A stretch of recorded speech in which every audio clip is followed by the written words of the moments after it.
warahmatullahi wabarakatuh dan selamat malam semua. Perkenalkan, nama saya Muhammad Rahmat. Pada kesempatan malam hari ini, saya akan menjadi moderator untuk diskusi forum alumni pelajar Islam Indonesia Kabupaten Toli ya, dengan tema Pilkada tanpa hoaks, ujaran kebencian dan politik identitas ya. Jadi pada tahun ini mungkin ada sekitar 270 daerah atau wilayah yang siap melakukan kontestasi pilkada ya secara serentak pada tanggal 9 Desember tahun ini gitu ya. Di mana 9 wilayah itu terletak di Provinsi Sulawesi Tengah. 7 diantaranya adalah kabupaten, 1 kota madya, dan 1 untuk pilkada gubernur gitu ya. Totalnya ada 9. Pada kesempatan kali ini kita menghadirkan 5 orang pembicara ya. 3 orang narasumber sudah ada bersama kita, yakni Kanda Rustan Hussein ya, Ketua Bawaslu Provinsi Sulawesi Tengah.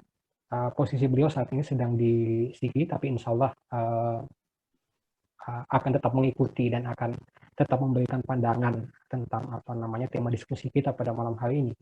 Kemudian yang kedua ada Kak Dr. Alimuddin Pada yang saat ini menjabat sebagai anggota DPRD Provinsi Sulawesi Tengah dari fraksi Partai Gerindra. Dan yang ketiga yang baru bergabung juga bersama kita pada malam hari ini, Dr. Ahmad Bakri, yang dalam hal ini sebagai staf pengajar ya di Fakultas Hukum Universitas Tadulako. Jadi ada 4 representasi narasumber yang coba kita panel pada kesempatan malam hari ini.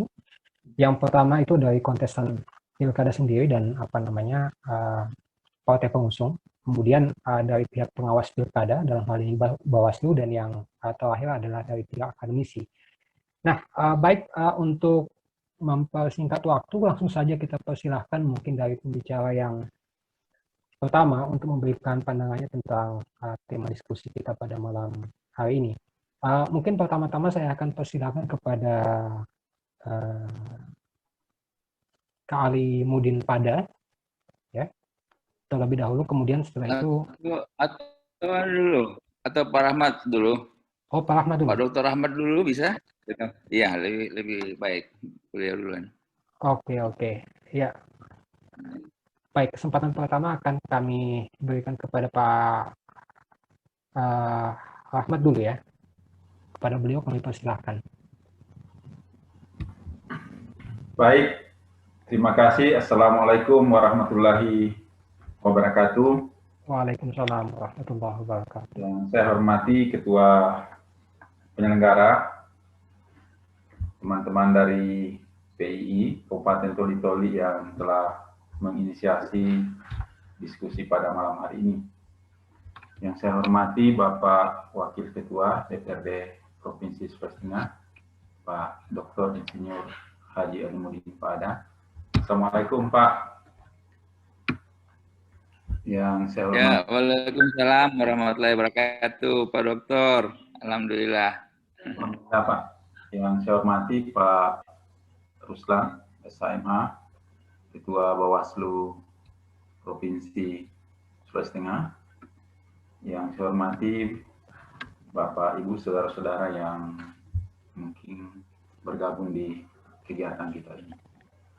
Perhatikan mungkin yang bergabung masih terbatas, tapi saya kira tidak mengurangi semangat untuk kita mendiskusikan satu tema yang mungkin cukup relevan untuk kondisi kita saat ini.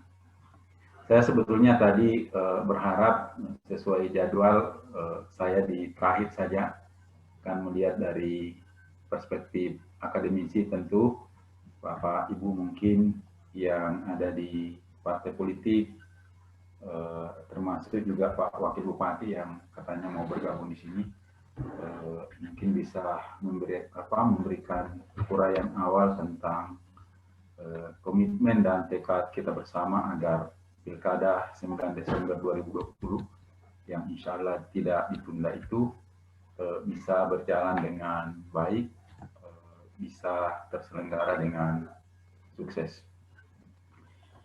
Tema kita pada kesempatan ini adalah Pilkada yang bebas dari hoax, ujaran kebencian, dan politik identitas. Saya mengapresiasi apa yang diusahakan oleh teman-teman panitia, tetapi mungkin ada beberapa catatan saya terkait dengan tema ini. Pertama, saya ingin melihat pilkada, saya hendak mengaitkannya dengan kontestasi pemilihan presiden yang kita selenggarakan pada tahun 2019 lalu. Kenapa dikaitkan ke sana? Karena apa yang terjadi di Pilpres 2019 itu betul-betul membelah masyarakat kita dalam dua kubu yang masyarakat kita terbelah. Di satu sisi ada pendukung Pak Jokowi dan di sisi yang lain ada pendukung Pak Prabowo. Dan kita tahu bersama bahwa pemilu tahun 2019 itu berlangsung dengan ditandai dengan apa yang kita sebut tadi. Mungkin ada hoax di situ, ada ujaran kebencian, dan politik identitas pada saat itu sangat menguat. Nah, itu terjadi karena kita hanya punya dua calon presiden dan akarnya sebetulnya ada di presidensial threshold yang mensyaratkan bahwa partai-partai atau gabungan partai politik yang bisa mencalonkan presiden itu harus punya jumlah suara atau kursi tertentu 20% di Dewan Perwakilan Rakyat. Nah, akar masalahnya seperti itu, karena adanya presidensial threshold, kemudian membatasi partai-partai untuk bebas bermanuver mencalonkan pasangan presiden dan calon wakil presiden, sehingga kita hanya dihadapkan pada dua pasangan calon, dan ketika dua pasangan calon head to head, itulah kemudian yang menimbulkan apa yang disebut dengan politik identitas. Di sana juga diwarnai dengan hoax mungkin, dan di sana juga diwarnai dengan ujaran-ujaran kebencian. Tapi itu terjadi pada pemilihan presiden tahun 2019 lalu. Nah, kemudian kita selenggarakan pilkada di tahun 2020.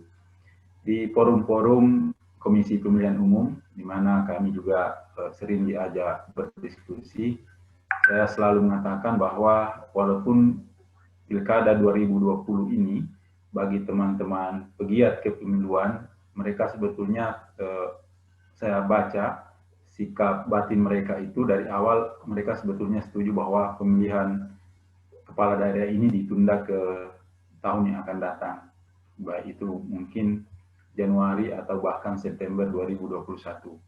Tapi pemerintah dan DPR sepakat untuk menunda, tapi hanya batas penundaannya itu dilaksanakan pada 9 Desember 2020. Nah, tapi saya melihat ada sisi positif, terlepas nanti dari diskusi bahwa ini masa pandemi, ini potensial untuk merugikan masyarakat, mengancam keselamatan masyarakat. Tapi dari sisi hubungan antara Pilpres tadi, sebetulnya ada sisi positif yang bisa kita petik dari pelaksanaan pilkada yang dilaksanakan setahun pasca Pilpres ini. Apa aspek positifnya adalah bahwa pada tahun 2019 ketika diselenggarakan pemilihan presiden, yang saya katakan tadi itu terjadi pembelahan dalam masyarakat. Nah, kita melihat dan kita berharap dengan adanya pilkada, apa yang terbelah itu tadi dalam dua kubu yang sangat ekstrim itu kemudian kembali terpecah-pecah dengan adanya pemilihan kepala daerah. Kenapa dia terpecah? Karena kita melihat sekarang koalisi-koalisi partai itu semakin mencair. Partai-partai dulu yang berhadapan-hadapan di saat pemilihan presiden, misalnya partai PDI Perjuangan, itu berhadapan dengan Gerindra, Nah, sekarang justru kita lihat di matriks koalisi dalam pencalonan kepala daerah itu justru PDI Perjuangan itu relatif banyak sekali berkoalisi dengan Gerindra. Nah, itu juga mungkin terkait dengan koalisi pasca pemilihan presiden pada saat penentuan menteri-menteri. Nah, jadi apa yang dibelah oleh Pilpres kita berharap itu pelan-pelan diperbaiki oleh apa yang terjadi di Pilkada. Saya mengibaratkan seperti ini. Kalau ada orang yang patah di kampung, itu biasanya kalau sudah sembuh tapi sembuhnya tidak bagus, nah itu dikasih patah ulang dulu kalau dukun yang tangani supaya diobati kemudian direkatkan ulang tulangnya patah itu.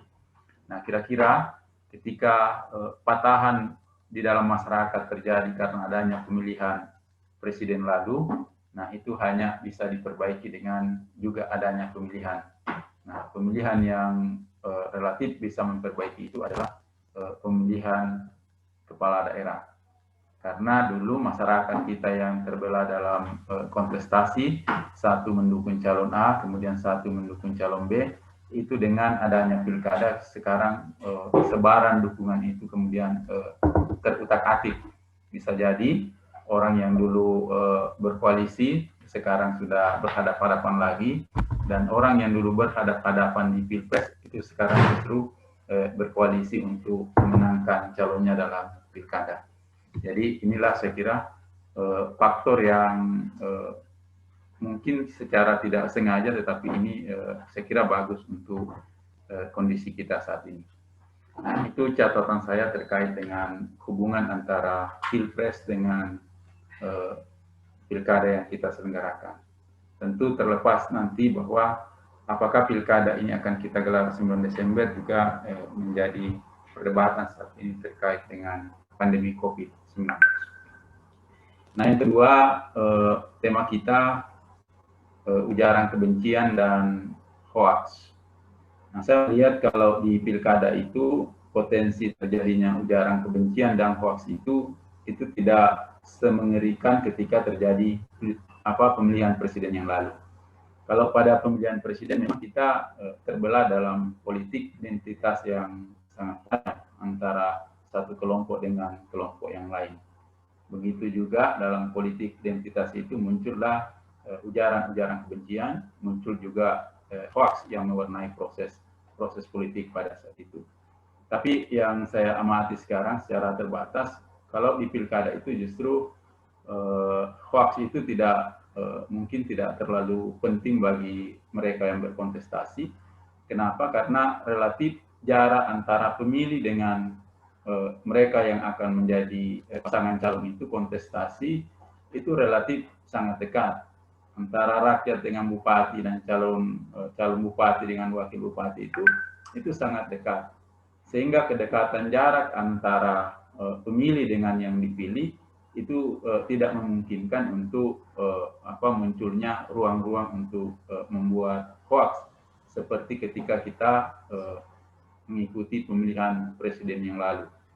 Karena dulu pemilihan presiden itu hoax itu menjadi mujarab karena memang jarak antara pemilih dengan yang dipilih itu jauh.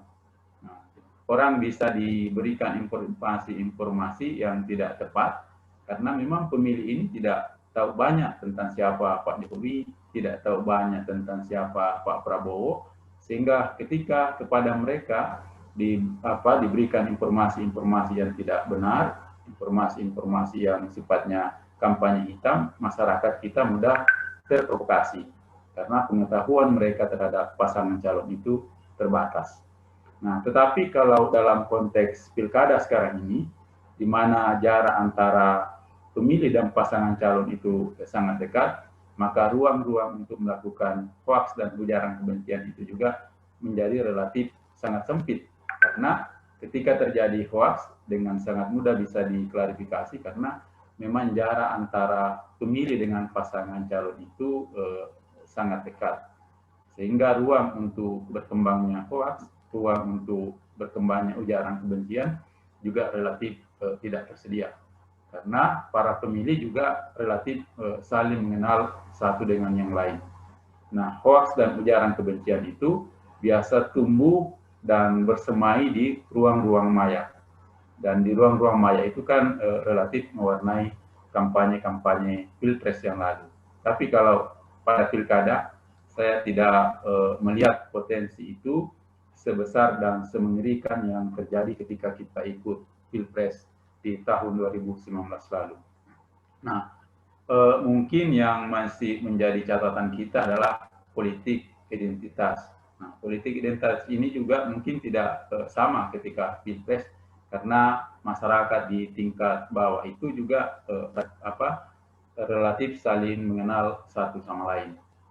Nah, yang menjadi catatan saya adalah yang harus menjadi perhatian kita sebetulnya bukan hoax, bukan ujaran kebencian, bukan politik identitas, meskipun itu juga merupakan nokta dalam proses demokrasi, tetapi dalam ranah pemilihan kepala daerah seperti yang akan kita selenggarakan ini, yang patut kita cermati dan pelototi dari hari ke hari itu adalah politik uang.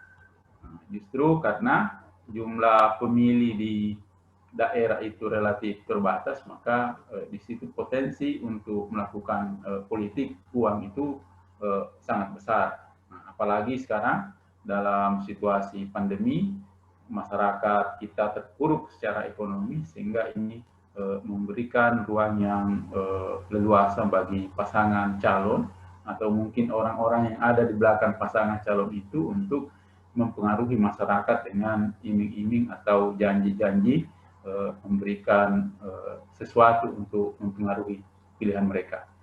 Nah, ini yang membedakan antara pilkada dengan pilpres. Kalau pilpres kan tidak mungkin orang membayar seluruh Indonesia untuk mempengaruhi pemilih. Maka cara yang dilakukan adalah itu tadi, ujaran kebencian, hoaks dengan menguatkan apa yang disebut dengan politik identitas. Tapi kalau pada pemilihan kepala daerah dengan wilayah yang terbatas, jumlah pemilih yang bisa dihitung dan tentu bisa dikalkulasi anggarannya, maka itu sangat potensial bagi pihak-pihak tertentu untuk menggunakan cara-cara yang tidak terpuji, menggunakan cara-cara yang merusak demokrasi, itu tadi mempengaruhi pemilih dengan politik uang. Nah, saya kira itu dua catatan saya sebagai pengantar diskusi. Mudah-mudahan nanti bisa dikoreksi oleh, sudah ada Pak Yahdi juga sudah bergabung, Pak Alimuddin Pak Ada, Pak Ruslan juga insya Allah sebagai pelaku langsung di lapangan. Saya kira itu Bapak Ibu sekalian. Saya akhiri billahi taufiq wal hidayah. Assalamualaikum warahmatullahi wabarakatuh. Waalaikumsalam warahmatullahi wabarakatuh. Baik, jadi ada dua poin penting ya yang disampaikan oleh Kanda Rahmat Bakri tadi. Yang pertama, bahwa kita mengharapkan bahwa pilkada serentak ini dapat menjadi momen rekonsiliasi ya dari pembelahan yang terjadi di masyarakat pada saat momen pilpres kemarin. Kemudian yang kedua, sebetulnya dibandingkan dengan hoax dan politik identitas, potensi terjadinya money politics itu justru lebih besar ya pada momen pilkada serentak hari ini. Itu dua poin penting yang disampaikan oleh Pak Ahmad. Baik, barusan bergabung bersama kita Kanda Yahdi. Kita sapa dulu. Assalamualaikum Kanda. Dan untuk pembicara selanjutnya akan kita persilahkan kepada Pak Alimuddin dulu ya. Ya, kepada beliau kami persilahkan.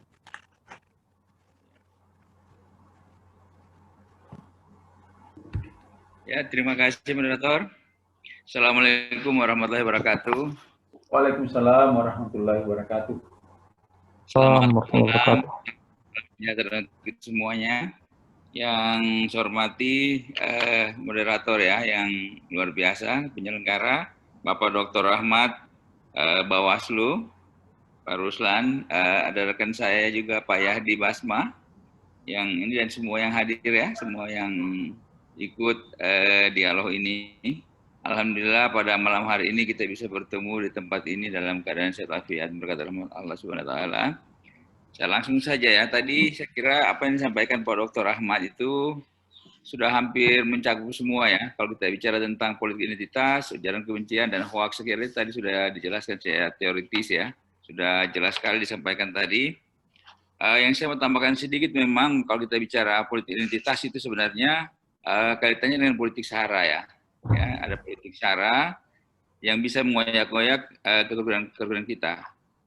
Jadi memang yang kita harus khawatirkan, apalagi kalau kita lihat sekarang ya, untuk pasangan untuk gubernur ya, di Sulawesi Tengah, saya bicara langsung untuk Sulawesi Tengah, ini ada pasangan kita ya, yang kita bilang harmoni ya, dalam kebersamaan. Ini ya mudah-mudahan tidak akan ke sana ya. Tapi saya lihat sampai sekarang, sampai saat ini belum terjadi seperti itu. Ya kita mudah-mudahan saja tidak sampai Sulawesi Tengah tidak kemudian itu dikembangkan. Kemudian juga yang lain ya, masalah suku dan sebagainya. Kemarin ada sedikit mungkin kalau kita lihat ada di satu kabupaten ya, atau di kota yang kemudian munculkan ini, tapi sebenarnya orang-orang dikoreksi sendiri ya, dikoreksi sendiri bahwa sebenarnya kita tidak bicara itu. Kita mencari pemimpin untuk Sulawesi Tengah, kita mencari pemimpin untuk kabupaten kota. Jadi memang harusnya saya ini peran KPU dan Bawaslu untuk itu betul-betul harusnya disampaikan kembali ke masyarakat, disampaikan ke calon kita bahwa kita tidak bicara ke situ, ya. Kita tidak bicara ke situ. Saya kira tadi disampaikan Dr. Ahmad masalah tahun 2019 Pilpres ya, yang utamanya Pilpres, ini memang arahnya sudah terlalu jauh seperti itu. Ada politik sara dan lain-lain. Kita harapkan semua jangan sampai terjadi seperti itu. Akhirnya tadi yang sudah disampaikan bahwa akan terjadi kotak-kotak antara kita.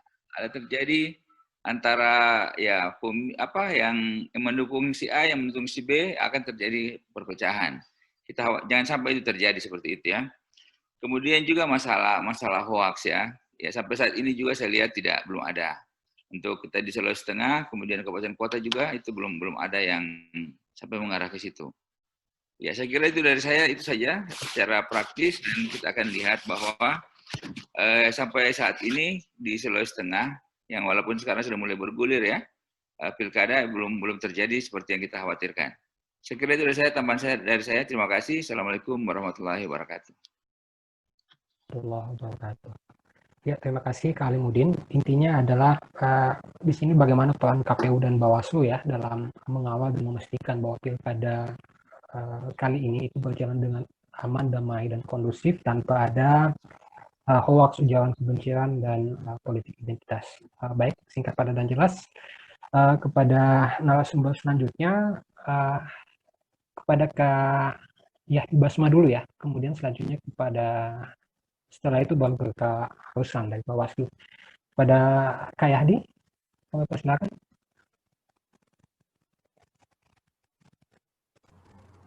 Suaranya Kak, bisa di ini? Di mute. Masih di mute.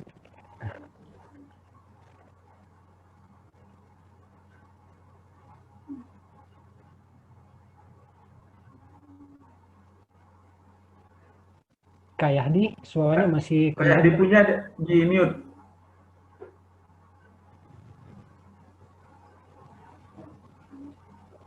Ya, yang tanda mic itu, mic merah.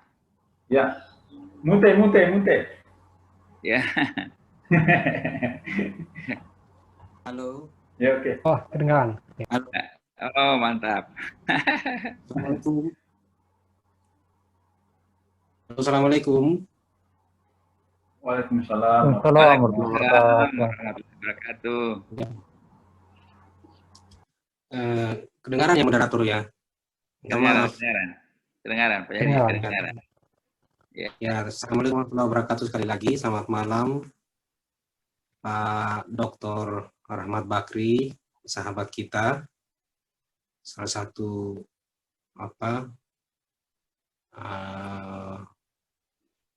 intelektual muda kita di Tadulako saat ini. Akademisi ya. Nah, bersama senior kita Pak Dr. Alimuddin Pada. Nah, ini Pak Dr. Alimuddin Pada senior kita nih. Seniornya Pak Dr. Rahmat Bakri. Nah, seniornya juga calon Dr. Ruslan, ketua Bawaslu kita itu. Semuanya kita ini rata-rata alumni Universitas Tadulako. Saudaraku, Nah, ya. rekan-rekan sekalian yang sudah ikut atau yang sudah join di pertemuan kita, saya kira menarik kalau bicara soal fenomena politik identitas, hoax, dan apa satu tadi itu ujaran kebencian. Nah, saya mau langsung menukik pada poin yang saat ini ada di alam pikiran saya, bahwa tiga varian yang disebutkan dalam topik kita, saya mau sebandingkan misalnya bahwa dalam politik itu yang juga sering muncul selain dari apa yang disampaikan oleh Pak Dr. Ahmad Bakri di bagian belakang tadi, bagian terakhir uraiannya, money politik, politik uang, juga adalah kampanye negatif. Jadi negatif campaign, dan ada juga satu strip ke atas mungkin kalau bisa disebut kampanye hitam atau black campaign. Nah, tapi dalam konteks hilir mudik kampanye negatif dan atau kampanye hitam, ya saya mau bilang bahwa sesungguhnya publik itu membutuhkan nutrisi informasi berupa kampanye negatif dari masing-masing kandidat. Halo? Bisa didengarkan ya, moderator? Bisa. Ya, kenapa saya mau ulangi bahwa sesungguhnya kampanye negatif itu dibutuhkan oleh publik untuk dan dalam rangka sebagai tools untuk menakar representatif tidaknya calon wakil yang akan kita pilih, yang akan dipilih oleh rakyat, oleh publik. Apa itu kampanye negatif? Ya, track record yang keliru, yang tidak sesuai, yang bersebelahan dengan prinsip-prinsip leadership, dengan prinsip kepemimpinan, moralitas, fairness, etika politik, dan lain sebagainya. Nah, jadi jika calon pemimpin atau kandidat dikupas tuntas oleh apakah itu oleh institusi tertentu atau kelompok tertentu, atau bahkan oleh kompetitornya atau para pendukung kompetitornya, dalam konteks menelaah track record masa silam yang terkait dengan kepemimpinan sosial dan politiknya, menurut saya itu justru penting. Itu nutrisi bagi publik, sepanjang bukan fitnah atau yang kemudian kita sebut sebagai kampanye hitam. Black campaign itu yang tidak boleh. Sekali lagi, selain yang disampaikan oleh Dr. Ahmad Bakri, bahwa fenomena yang paling justru faktual berada di tengah-tengah kita adalah selain money politik atau politik uang yang sepertinya akan gencar, ya menurut saya juga adalah aktifnya berbagai pihak untuk men-tracking peserta pilkada atau para calon-calon pemimpin kita. Nah, selanjutnya dari 3 elemen yang dijadikan topik, ya saya juga perlu menggarisbawahi soal politik identitas. Nah, tadi Pak Dr. Alimuddin Pak Ada, saya setuju sekali. Politik identitas ini resikonya memang adalah terkoyaknya rasa persatuan dan soliditas sosial di antara kita sebagai sama anak bangsa, sebagai sesama unsur masyarakat. Kenapa? Karena politik identitas ini memang seperti apa itu rumput kering ya, ketika dipercik dengan api itu gampang sekali untuk menyala. Nah, di sisi lain itu tadi yang saya uraikan tadi, aktifnya masyarakat pemilih kita untuk men-track record calon pemimpinnya itu jangan sampai kemudian dibumbui dengan politik identitas. Sejauh mana sekat atau batasan yang basisnya adalah kesadaran masyarakat dalam konteks terlibat sebagai partisipan dalam proses pilkada ini sangat dipengaruhi oleh, ya pertama tentu wawasannya. Nah, kalau masyarakat pemilih kita yang di level grassroots, dia mengetahui ada track record calon pemimpinnya yang buruk, lalu dia suarakan tetapi dibumbui dengan anasir-anasir politik identitas, nah itu menjadi merusak kualitas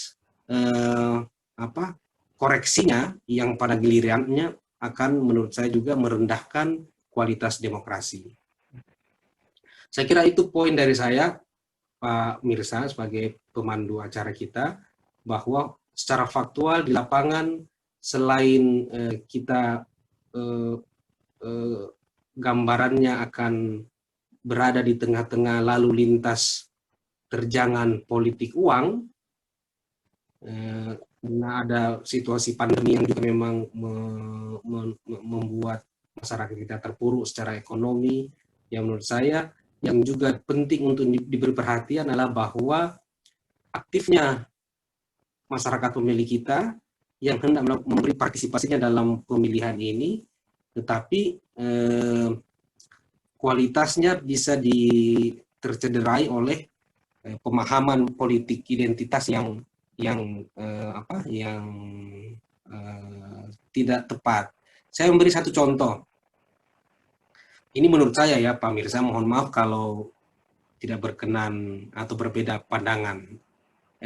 Dikotomi atau polarisasi segmen tua dan muda, menurut saya itu juga masuk dalam kategori politik identitas yang semestinya tidak perlu digaungkan.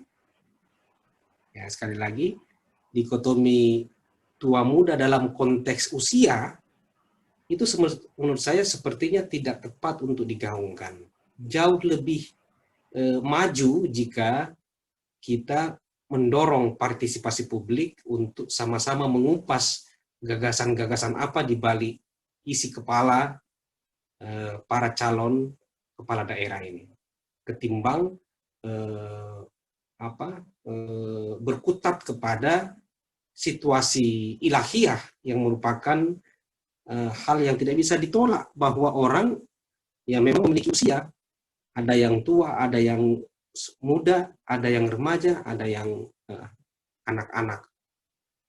Oleh karena saya kira standar usia sudah jelas dalam undang-undang, maka menurut saya siapapun yang secara syarat normatif dalam konteks usia lolos sebagai calon kepala daerah, maka usia tidak lagi menjadi hal yang perlu diperdebatkan.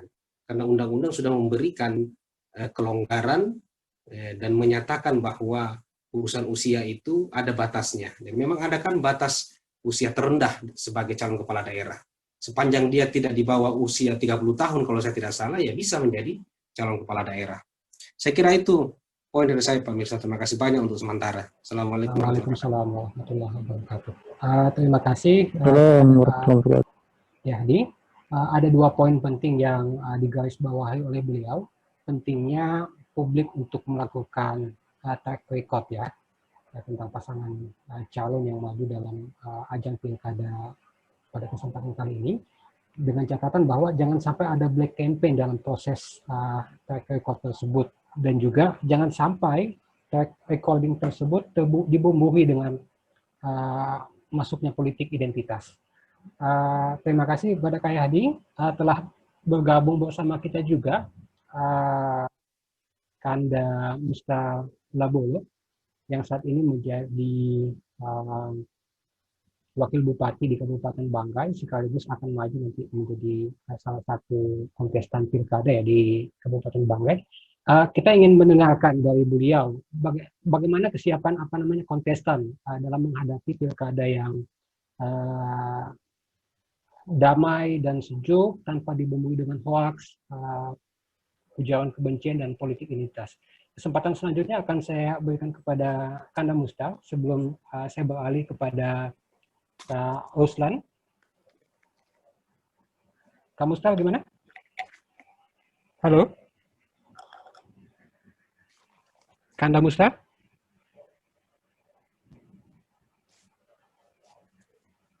Kanda Musta? Oh, belum ini kayaknya. Oke, kesempatan selanjutnya akan saya berikan kepada Kak Ruslan dulu. Tadi ada satu poin menarik yang disampaikan oleh Kak Yasti, tidak diperlukan sebetulnya dikotomi antara tua dan muda ya. Misalnya pasangan calonnya muda, milenial, yang lain nggak milenial gitu ya, nggak diperlukan. Itu termasuk dalam politik identitas. Nah, kita ingin tahu gitu ya, kriteria ujaran kebencian, hoax, dan politik identitas itu apa sih kalau dari kacamatanya Bawaslu ini, dan regulasi apa saja yang sudah disiapkan gitu ya untuk mengawal agar supaya pilkada kali ini itu berjalan dengan kondusif, aman, dan damai, bebas dari hoax, ujaran kebencian, dan politik identitas. Kepada Kanda Ruslan kami persilakan ini. Ya, baik saudara moderator. Namun perkenankan terlebih dahulu saya mohon maaf belum bisa menampilkan video. Nah, keadaannya yang berpindah-pindah. Assalamualaikum warahmatullahi wabarakatuh. Waalaikumsalam warahmatullahi wabarakatuh. Dan salam sejahtera bagi kita sekalian. Yang terhormat rekan-rekan penyelenggara dari alumni PII, Bapak-bapak narasumber, Bapak Dr. Alimuddin Pada, Bapak Yahdi Basma, dan Dr. Rahmat Bakri, dan seluruh bapak-bapak narasumber dan rekan-rekan peserta sekalian. Saya menyambung apa yang sudah disampaikan oleh para pembicara sebelumnya, yang saya pikir sangat tepat kiranya, dan dalam kesempatan kali ini saya membahas dari sisi teknis, penyelenggaraan, pengawasan pemilihan kepala daerah. Bahwa untuk dasar hukum penyelenggaraan ini tentunya kan ada undang-undang, ada PKPU, dan ada peraturan Bawaslu.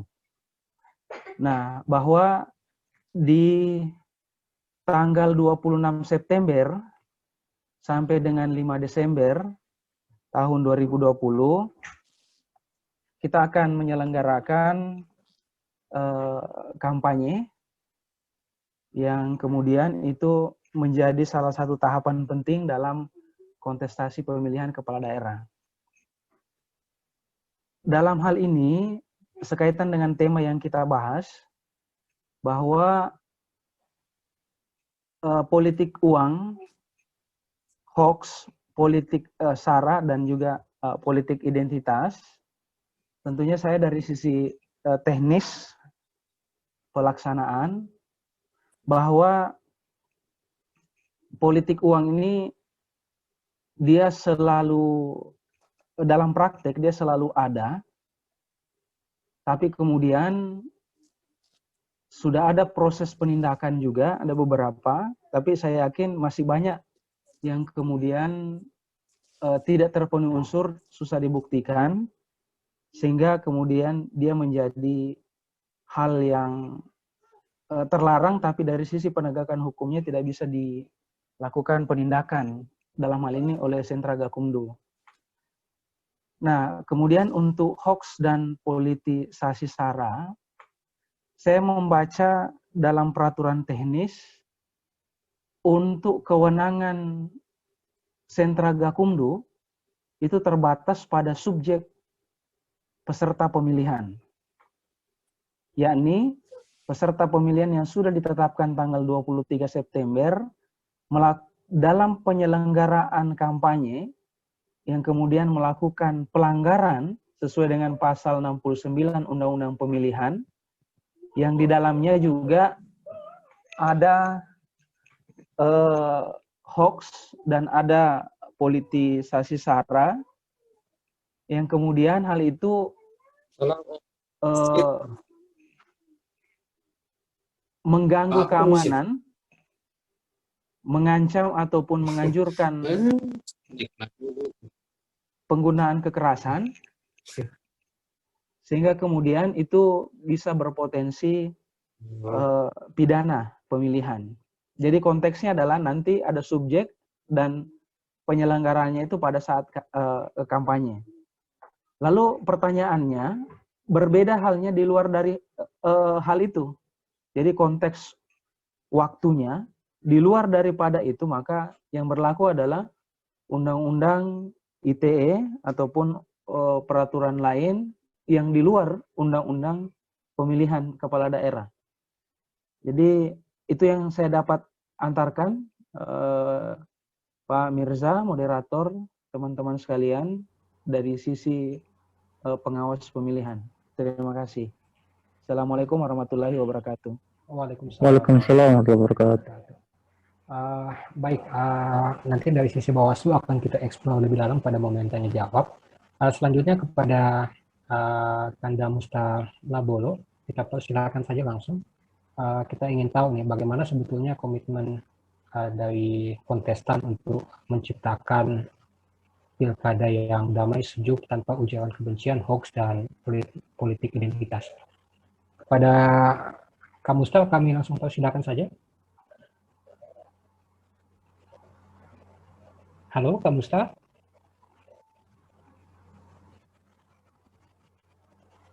Sepertinya ada gangguan jaringan nih. Kak Musta, gimana kah?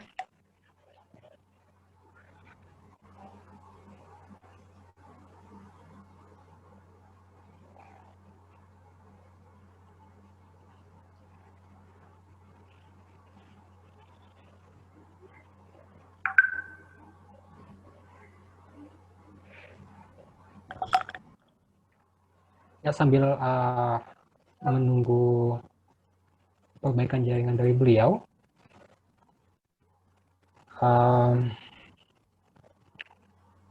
ya, moderator. Ya. Moderator ya, sambil menunggu Pak Musar ya. Ya, kemudian silakan. Ya, saya telepon juga beliau. Di teleponnya belum aktif juga. Jadi saya kira begini. Ya, cukup menarik juga sebenarnya disampaikan tadi, terutama tadi adinda saya ya di Basma tadi ya. Itu masalah memang kadang-kadang tim sukses juga ya. Tim sukses ini akhirnya tadi sudah mulai mengangkat muda tua dan sebagainya. Ini juga memang harusnya memang ada kendali di situ. Tim-tim sukses ini, kemudian relawan-relawan. Ini memang saya lihat yang perang di media ini yang luar biasa. Kalau kita lihat sekarang itu memang tim sukses, ya, tim sukses atau relawan-relawan. Sebenarnya mungkin kandidat juga tidak begitu, menurut saya tidak seperti itu. Cuma tim sukses ini kemudian membawa-bawa. Akhirnya kita lihat ini sudah, utamanya yang untuk gubernur ya. Untuk gubernur kita lihat sudah terjadi begitu kotak-kotak milenial, yang tua dan muda. Padahal kalau kita lihat persennya sudah, menurut saya itu persyaratan. Mereka sudah ada di aturan negara kita, undang-undang kita, mereka silakan ikut kontestan saja. Ya, saya juga setuju memang ke depannya kalau kampanye memang harusnya kita bicara program. Sebab masyarakat kita punya politik yang kita mengajar masyarakat politik yang baik. Bukan juga akhirnya ada kebencian, ada perbedaan sebenarnya tadi. Apalagi kalau sampai ke SARA, ini yang tidak boleh sama sekali. Itu tambahan dari saya. Terima kasih. Oke. Baik, sambil menunggu Kak Musta, mungkin dari pemateri yang lain kita berikan kesempatan kalau mungkin ada yang ingin ditambahkan. Dari Kak Ahmad mungkin ada yang mau ditambahkan dari apa yang disampaikan pembicara tadi? Belum ya? Saya kira mungkin dibuka kesempatan ke semua, kan ini bisa jadi narasumber. Kami kan ini sebenarnya cuma pemantik. Kalau ada Bapak Ibu yang hadir di room ini, mungkin kita jadi narasumber semua saja ini. Kira lebih bagus. Silakan Pak Moderator. Baik, langsung kita buka saja, sesi dialog ya, sambil menunggu kamu tahu mungkin jaringan beliau ini lagi bermasalah ini di Banggai. Kita harap sebentar bisa bergabung. Tapi sambil menunggu beliau, silakan kalau mungkin dari peserta diskusi malam ini yang ingin memberikan tanggapan dari pemaparan yang disampaikan oleh keempat pemateri tadi, silakan. Ya, saya lagi lah. Kalau memang belum ada. Oh ya. Ya udah. Saya memang dari yang menarik ini ke Bawaslu ya, Nadine Ruslan ya. Jadi sebenarnya kalau bisa ya disampaikan di sini, walaupun kita sudah tahu juga, tapi mungkin ini ada yang lain yang belum tahu. Kira-kira hal-hal apa saja yang kemudian bisa membuat TMS ya berakibat pada kandidat kita misalnya. Hal-hal apa saja yang kemudian mungkin dikerjakan tadi, utamanya tim sukses, relawan-relawan, atau mungkin bagaimana atau mungkin kandidatnya sendiri, akhirnya dia bisa TMS. Saya kira ini harus juga disampaikan oleh Bawaslu supaya semua hati-hati. Termasuk apakah misalnya pakai masker dan tidak pakai masker, ya bagaimana jumlah orang kampanye, bagaimana berapa orang dan sebagainya, seperti apa. Saya kira ini penting juga Bawaslu sampaikan supaya kita tahu dan kita akan sampaikan pada yang lain-lain. Ya, saya kira itu pertanyaan saya untuk Bawaslu. Terima kasih. Terima kasih, Kalimudin. Langsung aja mungkin Kak Uslan ditanggapi ya. Kak Uslan, gimana? Bisa langsung dijawab? Tadi soal apa? Pertama ASN ya? Iya, soal tim pemenang tadi itu.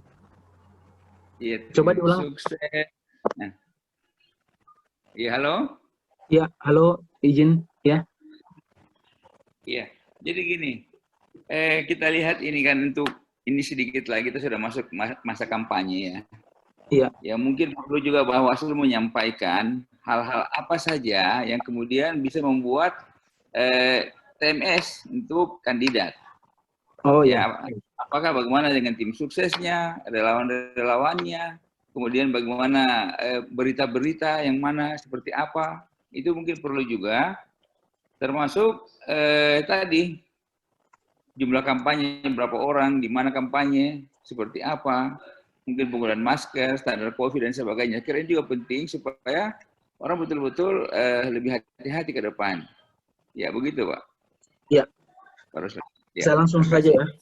Ya silakan. Ya terkait dengan larangan-larangan di masa kampanye.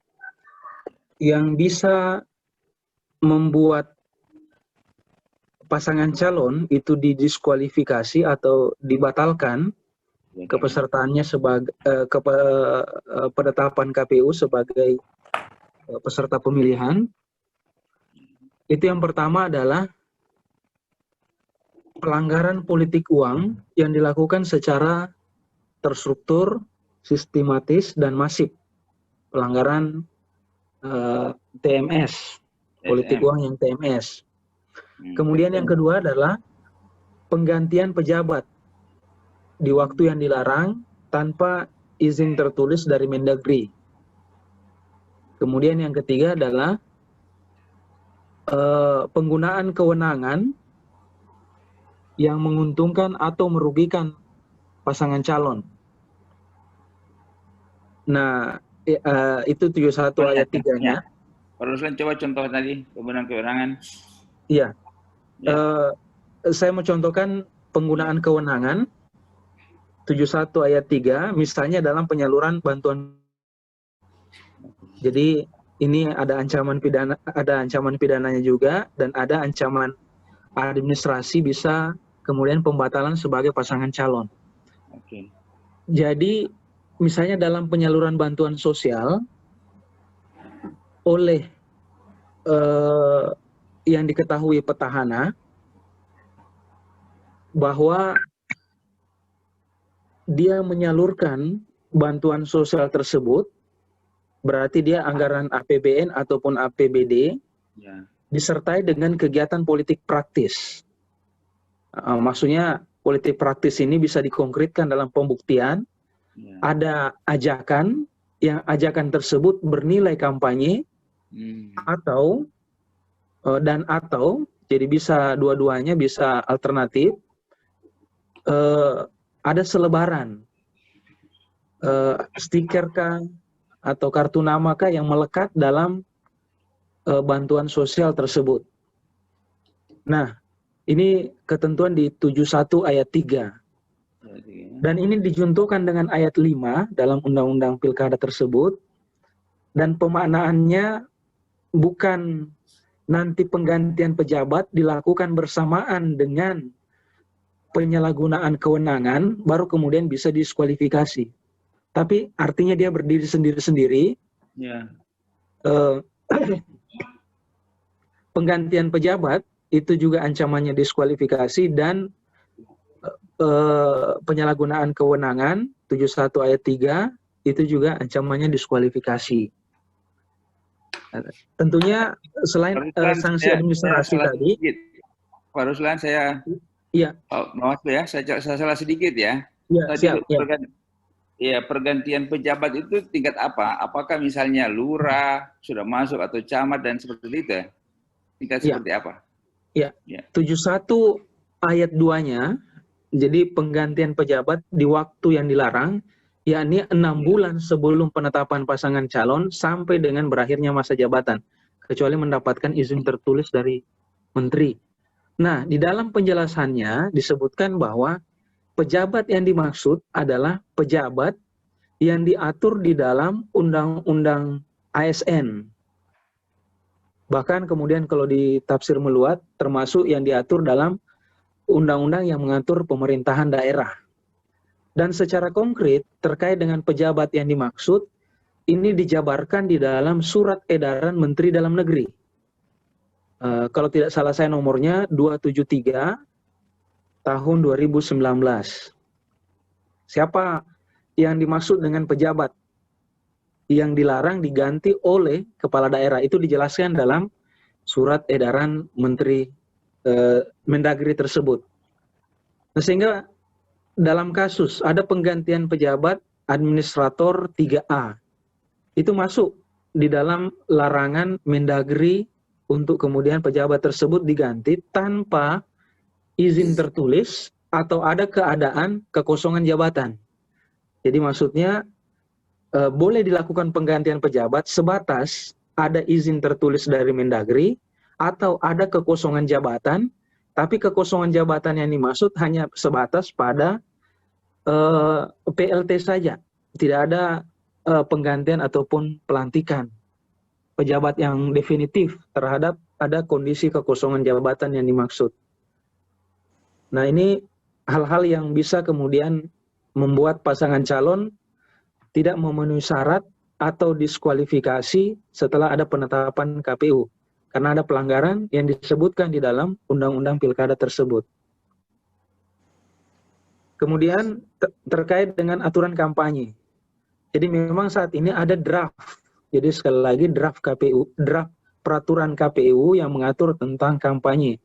Tentang pembatasan jumlah kampanye, rapat umum 100 orang, dan pertemuan terbatas itu 50 orang. Kalau kita lihat dalam beberapa sebelum lanjut, Pak Ruslan, silakan kata. Ya, sebelum lanjut mau tanya soal pelanggaran tadi, bahwa ada perbedaan antara PKPU yang lama dengan yang sekarang, di mana pada saat ini kan Bawaslu memiliki kewenangan untuk melakukan pengadilan sendiri. Jadi ada kasus-kasus seperti pelanggaran ini, dia hanya sampai pada tingkat Bawaslu, tidak lagi ke MK, ada yang sampai ke MK. Mungkin bisa dijelaskan itu dulu, bagaimana? Atau konkretnya, misalkan keputusan diskualifikasi itu diputuskan di tingkat Bawaslu saja, atau sampai ke MK gitu? Iya, langsung Pak Ruslan. Untuk kategori pelanggaran administrasi namanya, pelanggaran administrasi, produk terakhir daripada Bawaslu itu adalah rekomendasi. Jadi bentuknya rekomendasi yang ditujukan kepada KPU selaku eksekutorial tindak lanjut pelanggaran administrasi. Yang dalam ketentuan Undang-Undang Pilkada menyebutkan bahwa rekomendasi Bawaslu wajib ditindaklanjuti oleh KPU berdasarkan tingkatan. Nah, dalam hal ini, adapun untuk sengketa hasil itu di Mahkamah Konstitusi. Jadi saya fokus dulu ke pelanggaran administrasi tadi. Ketika ada keadaan dugaan pelanggaran, maka pengawas pemilihan tidak bisa kemudian membiarkan hal itu tanpa ada proses penanganan pelanggaran. Nah, Begini kalau dia Pak membiarkan, Ruslan, begini. iya, Saya mau oke. tanya yang konkret saja, bahwa ada satu daerah yang melaksanakan pilkada, ya di Sulawesi Tengah ini ada kasus tentang tadi pelanggaran tentang apa pelantikan itu. Iya. Nah itu laporannya sudah masuk, terus itu bagaimana prosesnya? Saya pikir Pak, hasil kerja Bawaslu sudah jelas. Ya. Seperti yang ditampilkan di media publik sekaitan dengan rekomendasi Bawaslu. Bahwa atas penggantian pejabat pelanggaran pasal 71 Ya. yang dilakukan sebelum penetapan pasangan calon, rekomendasi Bawaslu adalah terhadap bakal pasangan calon yang bersangkutan untuk dinyatakan tidak memenuhi syarat sebagai pasangan calon pada penetapan 23 September mendatang. Begitu, Pak. Ya, maksud saya begini, pertanyaan yang lebih lanjut. Kalau begitu rekomendasinya, keputusan finalnya itu di mana? Di tingkat Bawaslu? Atau Di KPU, itu masih Pak. masih bisa lanjut ke KPU pusat, ke mana? Badan pengawasnya atau bagaimana? Prosedurnya begini, Pak. Ya. Atas rekomendasi tersebut akan ditindaklanjuti oleh KPU. Kapan? Pada tanggal 23 September. Apa tindak lanjutnya? Tentu KPU yang akan membahas dan memplenokan. Bisa tindak lanjutnya MS, bisa tindak lanjutnya TMS. Seperti itu. Tentu KPU yang harus menjawab itu. Tapi kami wanti-wanti, terkait dengan hal itu tidak bisa disampaikan saat ini. Karena bisa dimaknai itu memberikan kisi-kisi atau membocorkan hasil pleno atau perkiraan penyelenggaraan hasil pleno yang mana waktunya nanti tanggal 23 September tindak lanjut rekomendasi Bawaslu tersebut. Nah, seperti itu Pak. Nanti selanjutnya ada upaya hukum. Apakah upaya hukum ke PT Tun atau upaya hukum yang lain? Tergantung hasil rekomendasi, tergantung hasil tindak lanjut KPU atas rekomendasi Bawaslu tanggal 23 nanti. Ya, soalnya begini, ini kan ramai di publik. Kita jadi kehilangan apakah ini berita hoax atau bagaimana soal kasus ini. Jadi ini menunggu tanggal 23 ini Pak Ruslan ya? Ya, seperti itu. Oke lah, terima kasih Pak. Oke, baik terima kasih Kak Atang atas tanggapannya. Kepada peserta yang lain yang ingin memberikan tanggapan, langsung saja saya persilakan. Ini Kak Musta saya sudah chat tapi masih belum ini juga kayaknya. Jaringan yang bermasalah sepertinya. Kepada peserta yang lain yang ingin memberikan tanggapan, saya persilakan saja. Saudara Ahmad Hidayat. Saya mau lanjut lagi, mau tanggapi Yahdi ini. Oke, silakan Kak Atang. Enggak, ini kalau soal bicara hoax, terus negatif campaign sama black campaign. Tadi Yadi menarik gitu, bahwa negatif campaign itu nutrisi. Saya ingat betul Yadi, waktu kasus Pilpres, Yadi sempat dilaporkan ke polisi ya, soal hoax atau apalah kayak ini. Jadi kalau soal ini kayaknya Yadi bisa mengungkapkan atau ceritakan seperti apa prosesnya sekarang ini. Terus antara negatif dengan black campaign itu bedanya di mana, Dinda? Mungkin bisa dijelaskan karena bagi Yahdi ini kan bukan sekedar teori atau bahan diskusi, ini sudah dialami kan? Ya kira-kira itu deh. Oke, Kak Yadi gimana Kak? Langsung ditanggapi. Kepada peserta lain yang ingin bertanya, mungkin bisa langsung mendaftar melalui chat dulu ke saya, kemudian nanti saya langsung persilahkan gitu ya. Silakan Kak Yadi. Ya, makasih. Assalamualaikum warahmatullahi wabarakatuh. Bung Waalaikumsalam Gatot, warahmatullahi wabarakatuh. Waalaikumsalam warahmatullahi wabarakatuh. seniornya PII ini, Kakak Atang Nasawedi, senior kita di PII Sulteng. Bahkan beliau adalah senior PII di level nasional di zamannya. Nah, saya kira kalau uraiannya tentang batasannya di mana, mungkin saya tidak teoritik ya, tetapi sebagai praktisi politik, saya menyederhanakan begini, bahwa negatif campaign itu adalah sebelah dari positif campaign. Itu berarti bahwa negatif campaign adalah mengkampanyekan, menyebarluaskan informasi yang merupakan rekam jejak seorang calon pemimpin yang berkaitan dengan hal ihwal kepemimpinan, sosial, dan aspek-aspek publik lainnya. Tentu tidak perlu yang terkait dengan urusan privat. Menurut saya, seorang calon kepala daerah yang pada misalnya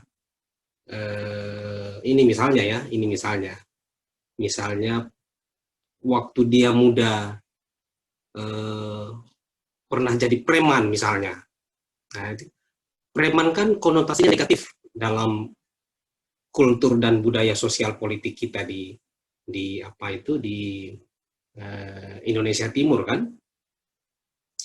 Nah, tetapi karena itu aspeknya private, itu urusan pribadi seorang, maka dia yang bekas preman itu bukan negatif campaign. Tetapi kalau dia misalnya pernah korupsi, nah korupsi itu mengambil uang publik untuk kepentingan pribadinya, ketika dia pernah menjabat sebagai lurah misalnya, zaman dahulu, pernah menjabat sebagai kepala desa, atau pernah menjadi pimpinan yayasan pembangunan masjid misalnya, itu juga dana publik. Itu perlu dikampanyekan. Publik perlu tahu rekam jejak negatif seorang calon pemimpin, tidak saja rekam jejak positifnya. Nah, sehingga kelihatan bedanya Kakak Atang dan rekan-rekan yang lain. Kalau black campaign, kampanye hitam, ya tentu isinya adalah hoax dan bohong serta cenderung ya sudah pasti fitnah. Menurut saya itu yang menjadi batasannya. Nah, sekali lagi Tua dan muda itu negatif atau black campaign? Saya justru mengidentifikasinya sebagai kecenderungan politik identitas itu. Nah, saya tanya Sehingga, negatif atau black campaign. Itu dulu, jangan lari ke sana, ke tempat lain dulu. tidak ada kategori kalau terhadap itu. Yang ada adalah dia segmennya di politik identitas. Saya lebih mengkategorikan isu tua muda itu sebagai bagian dari politik identitas yang tidak perlu dikembangkan, tidak perlu jadi bukan negatif atau positif menurut saya, Kakak Atang. Tapi kategori isu Ya, tentang isu tua dan muda, saya potong itu kategori isu tua muda yang ada pada diri seorang kandidat, itu kategorinya politik identitas, ya, potensial sebagai politik identitas yang ya tentu destruktif dalam pemajuan demokrasi kita. Kira-kira begitu, Kakak Atang. Oke, terima kasih kepada Kak Atang dan Kak Yadi.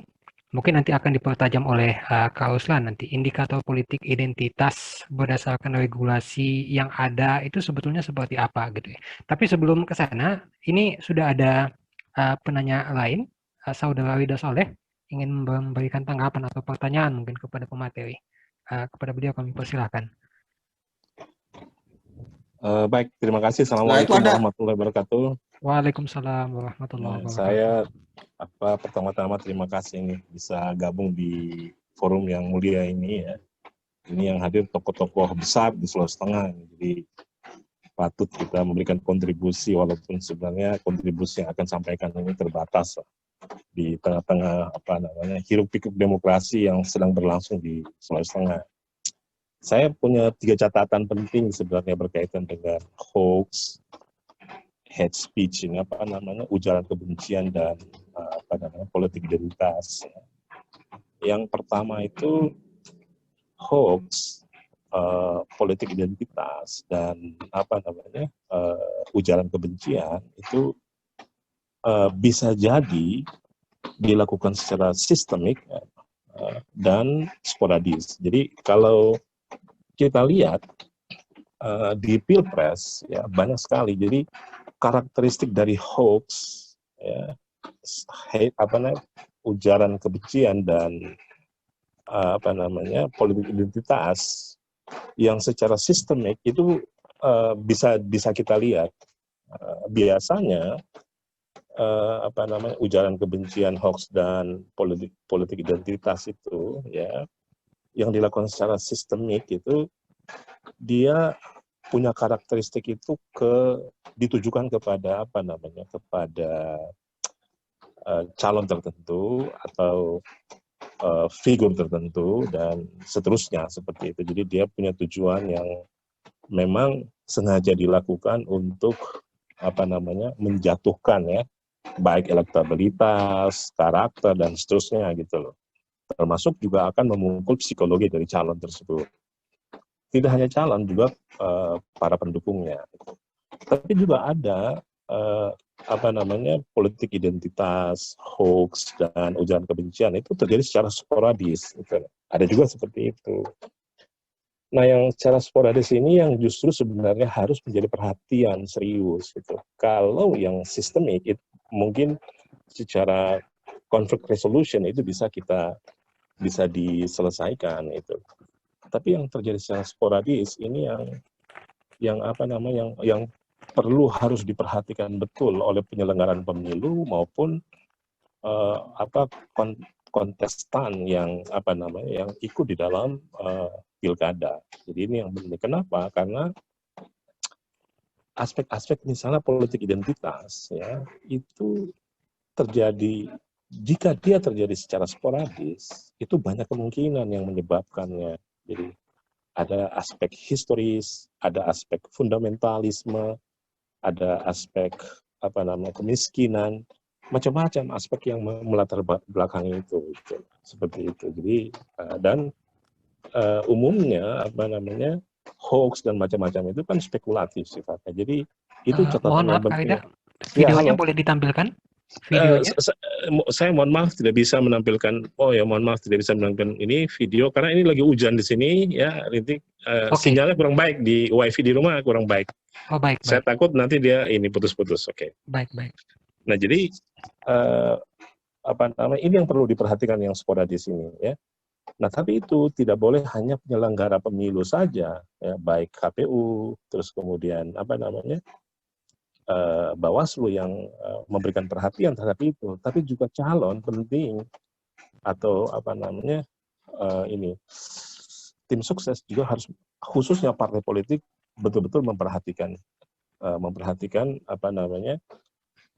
hoax, kemudian ujaran kebencian dan politik identitas yang terjadi secara sporadis itu penting sekali itu. Jadi dia harus mendapatkan perhatian yang sangat serius juga dari dari ini. Yang kedua, biasanya politik identitas ya. Ini catatan kedua saya, biasanya politik identitas ujaran kebencian dan hoax ini ya. itu disebabkan oleh ini juga oleh apa namanya karakteristik masyarakat kita, gitu, seperti itu. Jadi kalau saya kira mungkin di Palu, ya, kalau kita bicara soal geopolitik Sulawesi Tengah, mungkin politik identitas di Palu nggak begitu, itu nggak terlalu, itu tidak begitu masif.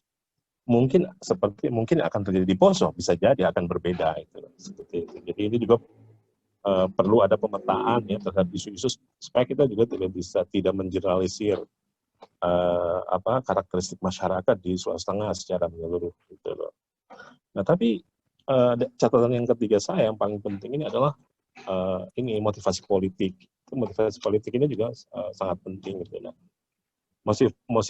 motivasi politik ini yang perlu kita perhatikan betul, karena saya kira hoax, politik identitas dan ujaran kebencian itu di dalam konteks pilkada atau dalam konteks pemilihan umum itu pasti selalu ada motivasi politiknya. Jadi ini 3 catatan. Saya kira kita semua pasti memahami kenapa ada hoax, politik identitas dan ujaran kebencian ini. Tapi dalam konteks pilkada di Sulawesi Tengah, saya hanya mau memberikan catatan satu yang paling penting sekali adalah penyalahgunaan kekuasaan. Jadi penyalahgunaan kekuasaan ini maksud saya bukan calon yang menggunakan menyalahgunakan kekuasaan, karena nggak mungkin lagi calon, karena calon sekarang nggak ada incumbent ya. Saya mohon maaf ini saya menyebutkan ini, nggak ada incumbent, semua di luar ya. Walaupun satu calon bekas sekda, tapi saya menduga tidak akan berani melakukan penyalahgunaan kekuasaan itu, ya, dan itu beresikonya sangat tinggi sekali itu. Tetapi relasinya ini yang bisa itu. Jadi relasi kekuasaannya yang menyebabkan terjadinya penyalahgunaan kekuasaan itu, ya. Saya mohon maaf ini Pak, ini saya lihat di dalam room Zoom ini ada Pak Alimuddin Pada, ya. Saya hanya mau mengingatkan aja bahwa relasi calon dengan partai politik berkuasa itu cenderung bisa, kalau kita lengah, jadi kalau calonnya dan penguasanya lengah, bisa terjadi penyalahgunaan kekuasaan. Gitu. Tapi kalau sadar betul, saya kira tidak mungkin akan terjadi. Jadi, nah kalau di Palu mungkin bisa akan terjadi incumbent, dia bisa menggunakan struktur birokrasinya untuk melakukan penyalahgunaan kekuasaan itu. Dan ini sulit sekali karena peraturan pembangunan kita yang disebut dengan TSM itu, terstruktur sistematis dan masif, itu tidak secara gamblang menyebutkan itu menggunakan sistem birokrasi dalam memenangkan, ya yang disebutkan itu menggunakan bantuan sosial, melantik. Jadi incumbent masih melantik tanpa ada izin resmi atau izin tertulis dari Kemendagri, ya, menggunakan. Tapi yang begini kan abstrak sekali kelihatannya itu. Jadi ya ini yang perlu juga menjadi catatan penting khususnya bagi partai-partai politik yang punya relasi secara kekuasaan dengan kekuasaan yang saat ini ada itu. Nah, yang terakhir ini yang Bung Yahdi tadi menyinggung soal tua muda ini. Saya kira itu wajar-wajar aja kok. Buat saya ya wajar aja. Tua muda itu bukan isu identitas politik identitas, menurut saya itu wajar, nggak apa-apa. Tapi saya kasih catatan, itu dalam demokrasi kita isu itu isu purba, isu primitif, gitu loh. Jadi nggak apa-apa. Jadi bagi mereka yang menggunakan isu tua muda, ya itu berarti dia memperlihatkan identitas dia di dunia demokrasi modern, ya sangat primitif dan sangat purba sekali itu. Jadi karena memang sudah kita nggak bisa lagi merasionalisasi tua muda dalam kontestasi politik saat ini itu. Seperti itu. Saya kira banyak negara-negara maju juga sudah tidak lagi Nah, kalau saya melihat tua muda itu adalah negatif campaign sebenarnya. Jadi nggak apa-apa. Ya kalau misalnya kita secara faktanya melihat Pak Cudi itu lebih tua dari Pak Hidayat, ya itu adalah negatif campaign. Tapi apa namanya, itu isu yang menurut saya sudah nggak konteks lagi dan tidak menjadi bagian dari pembobotan demokrasi secara substansial. Saya kira begitu. Itu mungkin apa masukan atau tanggapan saya dari diskusi yang mulia malam ini. Terima kasih. Billahi taufiq hidayah. Assalamualaikum warahmatullahi wabarakatuh. Waalaikumsalam warahmatullahi wabarakatuh. Baik, jadi ada beberapa poin ya yang disampaikan oleh Kak Awida Soleh. Sebetulnya kesempatan ingin saya berikan kepada Dr. Ahmad Bakri, tetapi beliau mungkin agak ada keluar sebentar. Tadi mungkin apa namanya Kalimuddin sempat di ini ya, mungkin bisa memberikan tanggapan tentang beberapa poin yang disampaikan oleh Pak Awida Soleh tadi. Silakan Kalimuddin. Ya, oke, luar biasa ini ya, adindaku Rida Saleh. Terima kasih masukannya ini. Saya kira luar biasa ya. Saya kira yang pertama tadi yang disampaikan itu masalah yang dilakukan secara sporadis tadi ya, politik identitas dan sebagainya, hoax. Ya, ini bisa saja terjadi ya. Saya kira ini bisa saja terjadi karena utamanya sebenarnya saya katakan tadi untuk tim sukses dan relawan. Ya, kalau saya kenapa tadi banyak bertanya ke Bawaslu supaya nanti juga kita sampaikan ke tim relawan, kita sampaikan ke tim sukses bahwa sebenarnya jangan terlalu misalnya melakukan sesuatu akhirnya bisa mengganggu kandidat kita. Ya, saya juga setuju itu kalau memang tadi karena kadang-kadang mereka ini ya secara sporadis saja mereka juga tidak mungkin tadi ya kurang penyampaian apa yang melanggar, apa yang tidak melanggar. Saya kira ini harus disampaikan kepada mereka. Kemudian tadi masalah motivasi politik ya. Ya, saya kira memang kalau kita bicara politik memang sebenarnya ya seperti itu, masing-masing juga punya tujuan pasti. Tidak ada yang kemudian terlibat kemudian mereka tidak punya tujuan ya. Tim sukses juga punya tujuan ya, relawan punya tujuan. Ya, kandidat apalagi. Ya. Partai-partai politik yang bergabung pasti punya tujuan semuanya. Ya, saya kira sudah jelas sekali ya. Yang kenapa mereka juga mengusung ya, partai mengusung si A, mengusung si B, itu karena pasti punya tujuan juga. Dan juga mereka melihat bahwa ini yang saya usung pasti menang. Ya, itulah saya kira memang pasti ada motivasi seperti itu. Kemudian yang lain tadi yang juga cukup penyalahgunaan kekuasaan ya. Ya, saya kira jadi juga ini juga Pak Waslu tadi sudah sampaikan. Penyalahgunaan kekuasaan itu juga bisa utamanya misalnya bantuan-bantuan sosial atau bantuan lain lah, atau mungkin perintah-perintah yang lain. Saya kira memang ini menurut saya setuju, ya saya setuju walaupun tadi misalnya ya ada tadi ada keterkaitan misalnya, anggaplah ada keterkaitan ya, tapi sekarang tidak ada menurut saya. Itu semua sudah lepas ya. Kita punya kandidat misalnya itu sudah bukan lagi Setprov misalnya. Bukan lagi Setprov, dia sudah calon yang kemudian akan bertarung. Ya, kemudian ini perlu kalau memang ada kecurigaan seperti supaya tidak ada hoax, tidak ada kebencian, itu kita harus awasi secara bersama. Ya, saya setuju sekali harus seperti itu. Saya kira juga Bawaslu juga ada. Ini perannya Bawaslu cukup banyak. Ya, ada polisi dan tentara juga bisa. Bisa kita sama-sama mengawasi mudah-mudahan supaya kita punya pemimpin sebentar ini betul-betul pemimpin yang memang dipilih oleh rakyat, yang tidak melanggar pada aturan-aturan.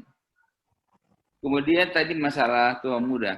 Sebenarnya kalau saya melihat juga soal tua muda ya, itu kalau kita pakai kriteria WHO, itu sampai 73 itu masih muda.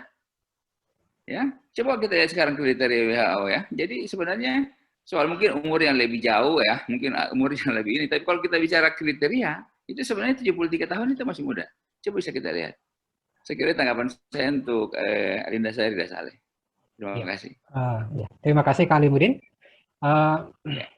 Mungkin sebelum ke penanya yang lain, saya persilakan dulu kepada Dr. Ahmad Bakri untuk memberikan tanggapan dari beberapa poin yang disampaikan oleh saudara Rida Saleh tadi. Ada yang menarik, banyak menarik. Silakan.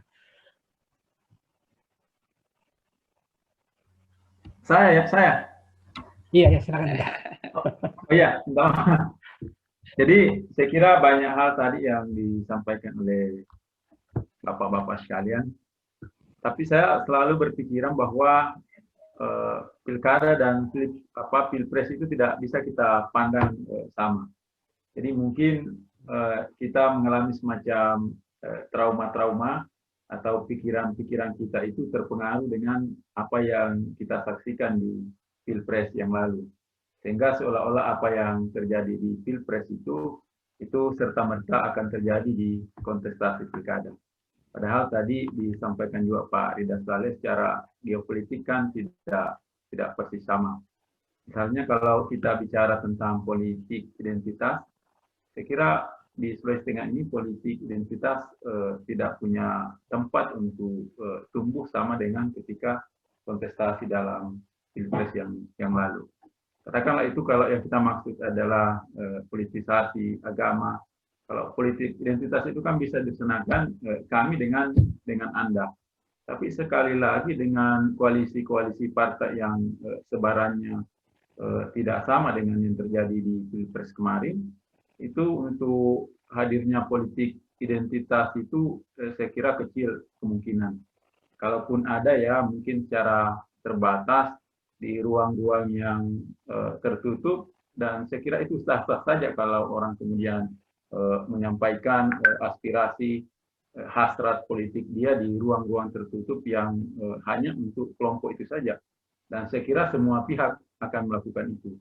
Nah, yang menjadi tidak benar kalau itu menjadi konsumsi publik dan itu mewarnai kontestasi pilkada kita.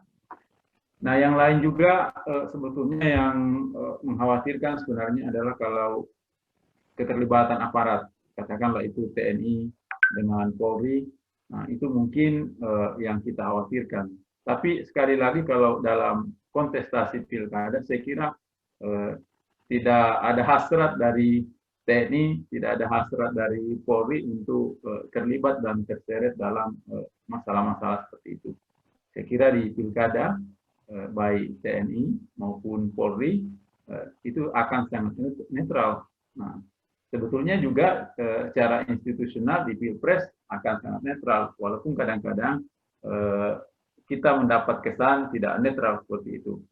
Nah, tapi kalau untuk pilkada ini saya kira tidak pada tempatnya kita untuk mengkhawatirkan netralitas pihak-pihak yang memegang senjata itu. Karena apa kepentingan mereka untuk terlibat di sana.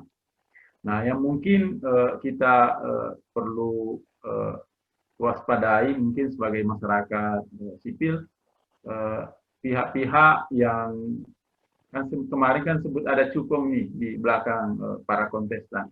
Nah, itu yang perlu kita kritisi sebagai masyarakat di Sulawesi Tengah. Jangan-jangan betul-betul di daerah kita juga ini ada pasangan calon yang disinyalir oleh Pak Menteri itu bahwa kalau sekian persen, nah, jangan-jangan ada di tempat kita. Dan kalau itu terjadi, nah ini sungguh merugikan kita karena ya tentu Sulawesi Tengah itu adalah daerah yang selama ini punya sumber daya alam yang dikenal di daerah lain. Nah, kalau Sulawesi Tengah kemudian dikuasai oleh cukong-cukong itu, yang sebetulnya bermain di balik layar untuk membiayai menjadi penyandang dana dari pihak-pihak yang berkontestasi ini, tentu bisa dibayangkan seperti apa kebijakan daerah nanti untuk membalas jasa dan membalas budi terhadap orang-orang yang membiayai itu. Nah, dan nanti itu bisa dikompensasi misalnya dengan izin-izin tambang yang diberikan ke pihak-pihak yang menanam saham di kontestasi pilkada ini. Dan ini tidak harus merujuk pada satu pasangan calon tertentu, karena bisa jadi kaum-kaum orang-orang seperti ini bisa istilahnya itu menaruh telur di semua keranjang. Jadi siapapun yang menang, dia sudah punya telur di situ dan akan ditetapkan pada saat pemenang itu kemudian ditetapkan nanti oleh KPU. Jadi ini saya kira yang mengkhawatirkan kita, karena walaupun ini susah dibuktikan, tetapi nalar kita bisa curiga terhadap potensi-potensi semacam ini. Karena kita tahu perhelatan pilkada ini butuh dana yang besar, mobilisasi massa yang juga besar, dan semua pihak ingin menjadi pemenang. Dan ketika dia ingin menjadi pemenang, tentu banyak dan mungkin segala cara dilakukan. Nah, yang paling tidak bisa dihindari ini kan untuk mobilitas kampanye dan semuanya itu, termasuk mungkin selalu dibilang bahwa tidak ada mahar politik untuk mendapatkan rekomendasi dari pimpinan partai-partai yang memberikan rekomendasi itu. Katanya kan tidak ada mahar politik, tapi kan kalau disampaikan tidak ada mahar, tapi rasa-rasanya sebagai kita orang yang masih sehat, saya kurang bisa menerima itu kalau tidak ada mahar politik. Walaupun ini tentu sangat sulit untuk dibuktikan. Karena kalau terbukti juga, ini sudah ada sanksi pidananya sebenarnya. Ada sanksi bagi partai politik yang menerima mahar itu kan dia tidak bisa mencalonkan pasangan calon nanti di pilkada yang akan datang dengan denda 10 kali lipat harus membalikan ke negara. Dan pasangan calon yang juga nanti kalau dia terbukti melakukan mahar politik itu bisa dibatalkan pencalonannya, bisa dibatalkan kalau dia sudah sebagai bupati terpilih, dan bahkan kalau dia menjadi kepala daerah nanti juga bisa dibatalkan kalau itu bisa dibuktikan. Dan pengurus partai yang terlibat dan menerima itu kan bisa dikenai sanksi pidana. Nah, tetapi ini kan sungguh sulit untuk dibuktikan hal-hal yang semacam ini. Nah, tapi kita sebagai masyarakat, termasuk terutama kita yang katakanlah kelas menengah ke atas yang berkesempatan untuk sekolah misalnya, nah ini mungkin harus jadi perhatian kita. Karena kalau Cukong nanti yang mengendalikan provinsi ini, orang-orang yang berdiri di belakang para kandidat ini, ya tentu akan dikompensasi dengan ya katakanlah sumber daya alam yang kita miliki di Sulawesi Tengah ini, dan itu potensial merusak lingkungan dan merusak masyarakat yang ada di sekitarnya kalau itu tidak dikelola secara baik. Nah, jadi saya kira mungkin itu saja dari saya. Harapan saya kepada Bawaslu, juga penyelenggara yang lain, misalnya KPU, masyarakat kita ini kan belum semuanya paham tentang mana sengketa pemilihan, mana pelanggaran pemilihan, itu masih belum tersosialisasi baik.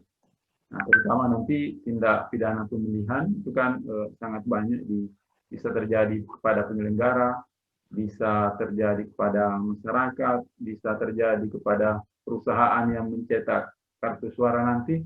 Itu tindak pidana pemilihan di Undang-Undang Nomor 10 2016 kan relatif banyak di situ. Nah, mungkin perlu dilakukan sosialisasi kepada masyarakat kita, yang sampai masyarakat kecil ini yang jadi korban karena terlalu semangat mendukung calonnya, dan yang kedua karena ketidaktahuannya terhadap aturan-aturan yang terkait dengan tindak pidana pemilihan, sehingga harusnya masyarakat ini juga kita lindungi dengan memberikan edukasi hukum kepada mereka. Saya kira itu saja, Pak Rahmat. Terima kasih. Assalamualaikum warahmatullahi wabarakatuh. Waalaikumsalam warahmatullahi wabarakatuh. Sebelum ke penanya terakhir, saya ingin coba kontak dulu ke Mustar Labolo. Pak Mustar Labolo mungkin sudah bisa join dengan kita. Kak Mustar, halo? Kak Mustar gimana? Sudah bisa gabung? Halo Kak Mustar? Pak Mustar sudah ada, masih... hanya videonya tidak bisa ditampilkan. Oh gitu? Iya, dari tadi Pak Mustar. Tapi suaranya bisa? Saya kurang, dia hanya mengomentari tadi di chat Zoom ya, bahwa ada tadi chatnya awal. Ya, meskipun dengan audio tidak apa-apa. Kita ingin melihat perspektif dari kontestan gitu ya, kesiapan menghadapi dan ikut menyukseskan pilkada yang damai, bebas dari ujaran kebencian, hoax dan politik identitas. Kita ingin melihat perspektif dari kontestan satu. Gimana Kak Mustar? Bisa join? Kalau begini, kalau misalnya Pak Mustar kesulitan, barangkali bisa lewat telepon juga bisa kan, bisa diperbesar ya. Oh gitu ya, perhalangan teknis ya. Oke, kalau gitu saya kasih telepon Pak Mustar juga, tapi dua-dua nomornya tidak aktif. Oh gitu. Iya ya. Oke, terima kasih. Baik, karena kita langsung aja ke penanya yang terakhir ya, Saudara Supriyadi. Silakan. Terima kasih. Assalamualaikum warahmatullahi wabarakatuh. Waalaikumsalam warahmatullahi wabarakatuh. Terima kasih atas Waalaikumsalam. kesempatannya. Saya ingin coba bertanya kepada Pak Dr. Ahmad Bakri. Ya, sebelumnya saya ucapkan salam kepada Pak Dokter. Saya punya dosen yang kece di Universitas Tadulako, Fakultas Hukum. Saya ingin bertanya soal aspek demokratisnya, Pak. Kalau misalnya pemilihan kepala daerah secara langsung dan tidak langsung, dalam hal ini yang saya maksud dengan pemilihan kepala daerah secara tidak langsung mungkin melalui DPRD saja. Karena kan beberapa waktu yang lalu juga itu sempat dibahas soal mana yang paling pas, apakah dipilih langsung oleh masyarakat atau rakyat atau lewat DPRD saja. Apalagi dengan situasi yang seperti ini, misalnya ada pandemi, mungkin alangkah lebih baiknya kita memilih langsung lewat anggota DPRD saja. Ya, mungkin itu saja Pak Dokter. Terima kasih atas penanya. Baik, sebelum dijawab, Waalaikumsalam. Sebelum dijawab, mungkin Ahmad Hidayat juga mungkin bertanya. Nanti biar sekalian dijawab sekaligus ya oleh narasumber kita. Atau yang lain, silakan. Jika ada yang ingin bertanya. Ya. Atau memberikan tanggapan. Terima kasih, moderator. Ya. Saya mungkin sedikit menanggapi dengan sekaligus bertanya. Oke. Nah, sebelumnya saya mengucapkan terima kasih kesempatan yang diberikan dan sangat mengapresiasi meeting Zoom ini tentang bagaimana melaksanakan pilkada tanpa melakukan politik identitas dan sebagainya. Nah, kalau misalnya tadi terkait politik identitas tua dan muda, saya pikir ini selama tidak menyebutkan nama, ya saya singkat saja yang moderator, selama tidak menyebutkan nama, saya pikir itu bukan politik identitas menurut saya, karena terkait tua dan muda itu persoalan umur saja. Kecuali ada hal-hal yang di ujaran tersebut dia bentuk seperti fitnah yang tidak pernah dilakukan oleh si kandidat ini. Itu sudah menjadi ujaran kebencian menurut saya. Nah, yang kedua, kalau menurut Cukong tadi sebenarnya yang dimaksud Cukong ini seperti apa? Karena Cukong ini, kalau misalnya saya adik kakak dengan si calon, kemudian saya punya usaha yang besar, saya biayai, apakah saya termasuk juga Cukong? Kan tidak. Ya, saya pikir sudah menjadi hubungan antara adik kakak saling membantu. Nah, yang kedua, untuk media untuk penyebaran hoax itu adalah sosial media. Itu yang dilakukan. Nah, bagaimana? Nah, ini sekaligus bertanya sebenarnya kepada Pak Ruslan sebagai yang berada di bagian pengawas penyelenggara. Nah, bagaimana Pak Dr. Ruslan mengawasi tentang politik identitas dan hoax ini, sementara banyaknya hoax yang masuk itu didominasi oleh sosial media. Nah, itu yang jadi pertanyaan. Kemudian itu saja tanggapan saya sih. Saya tidak terlalu banyak. Saya pikir yang orang-orang yang berada di Zoom ini, Kandaku, semua dosen saya juga, saya pikir semua orang-orang cerdas dan saya masih butuh banyak pembelajaran dari beliau. Sekian, terima kasih. Ya. Baik, sebelum dijawab, silakan Saudari Bu Ista ya. Ingin bertanya juga, memberikan tanggapan. Silakan, kesempatan terakhir. Terima kasih. Assalamualaikum warahmatullahi wabarakatuh. Waalaikumsalam warahmatullahi wabarakatuh. Saya sebenarnya mau memberikan pandangan saya tentang politik identitas itu seperti apa. Kalau buat saya pribadi, politik identitas itu sebenarnya kalau kayak Kak Eden bilang sebelumnya tidak terlalu kental di palu. Justru kalau yang saya lihat, untuk yang situasi politik yang sekarang ya, politik identitas itu sedang hangat-hangatnya dimainkan. Karena khususnya untuk di Kota Palu, politik identitas ini masih banyak yang belum move on hasil dari Pilpres kemarin. Itu masih kuat sekali. Saranya masih kuat, rasisnya masih ada. Ya, itu sudah situasi politik hari ini. Walaupun seperti itu, mudah-mudahan kita semua bisa memberikan pendidikan politik yang benar, khususnya kepada para pemilih pemula. Negatif campaign, black campaign, itu semua masih ada dan masih ya namanya juga politik kontemporer, susah lah dihapuskan gaya-gaya lama itu.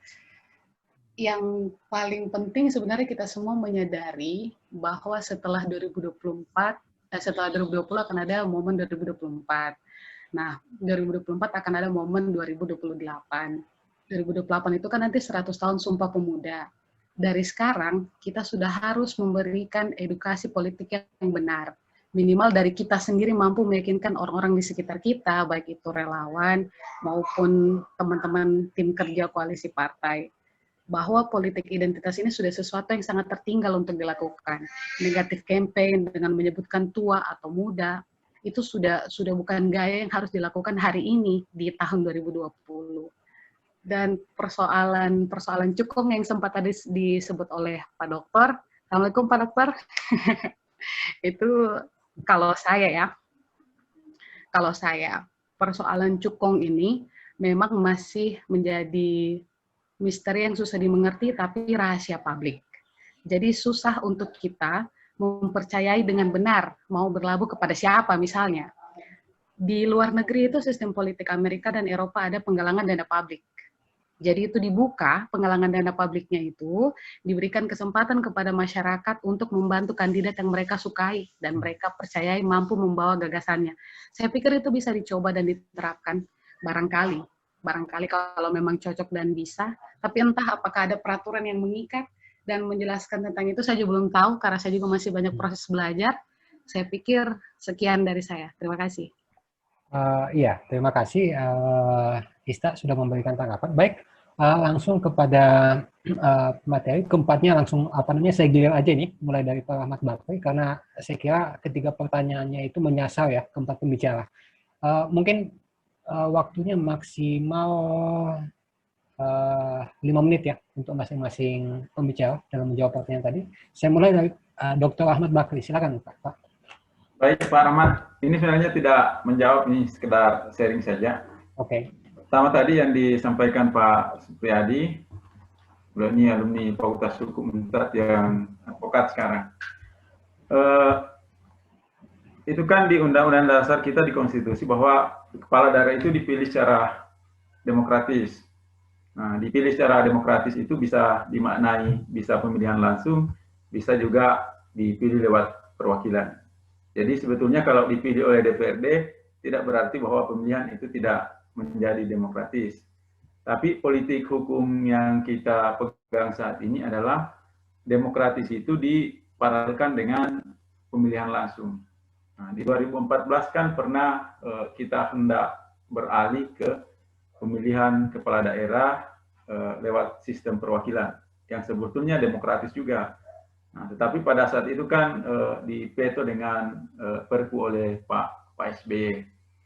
Nah, kenapa dulu DPR memilih pemilihan kepala daerah dengan sistem perwakilan itu? Karena ya kita tahu bahwa pilkada itu kan punya sisi-sisi negatif, walaupun juga sangat positif karena rakyat bisa mengeksekusi langsung hak politiknya.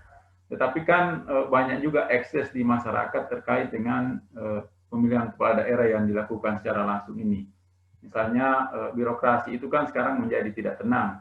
Walaupun ada berbagai aturan yang hendaknya melindungi mereka, tetapi orang-orang yang bekerja terutama di pemerintahan daerah itu, di Pemda, itu mereka itu sekarang itu was-was takut, jangankan mendukung, tidak mendukung, bicara warnanya apa, itu mereka dalam ketidakpastian, mencekam sekarang ini bagi mereka. Nah, bahkan di keluarga juga ada orang yang tidak bisa, tadi disebut Ista, orang tidak bisa move on. Pemilihan sudah selesai, tetapi konflik di kampung, konflik di keluarga itu justru permanen karena beda pilihan politik. Nah, sehingga pada saat itu dianggap bahwa lebih baik kita kembali ke pemilihan kepala daerah melalui sistem perwakilan. Nah, tetapi ini kan sebetulnya pilihan-pilihan. Saya juga tidak bisa memberikan satu resep yang mana yang lebih bagus dan yang mana tidak lebih bagus.